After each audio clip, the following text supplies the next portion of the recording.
Teks adalah sebuah uraian lisan yang dituangkan dalam bentuk tulisan, sedangkan narasi merupakan sebuah cerita atau kejadian peristiwa.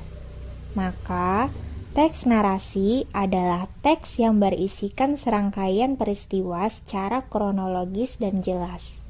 Teks ini dapat berupa fiksi maupun non-fiksi. Tujuan teks narasi adalah untuk menyampaikan informasi atau wawasan serta memperluas pengetahuan dan pengalaman yang indah bagi pembaca. Ciri-ciri teks narasi.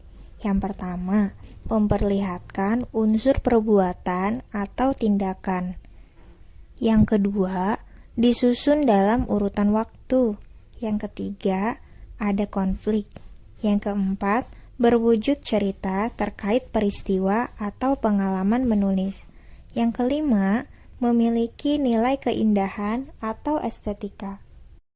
Struktur teks narasi terbagi menjadi 4 bagian. Yang pertama, orientasi. Yang kedua, komplikasi.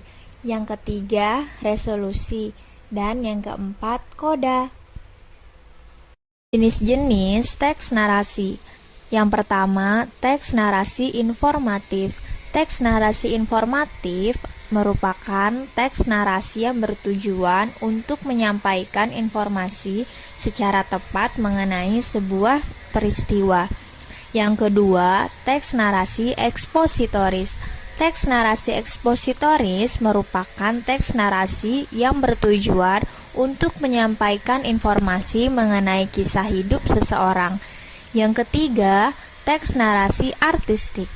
Teks narasi artistik merupakan bentuk karangan narasi yang memiliki maksud dan tujuan khusus.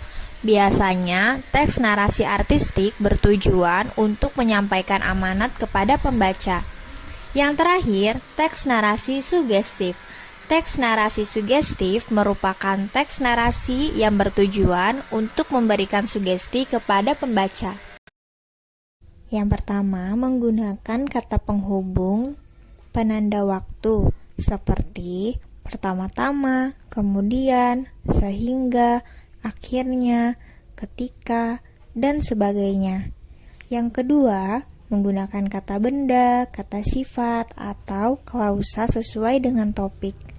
Yang ketiga, menggunakan kata kiasan atau metafora.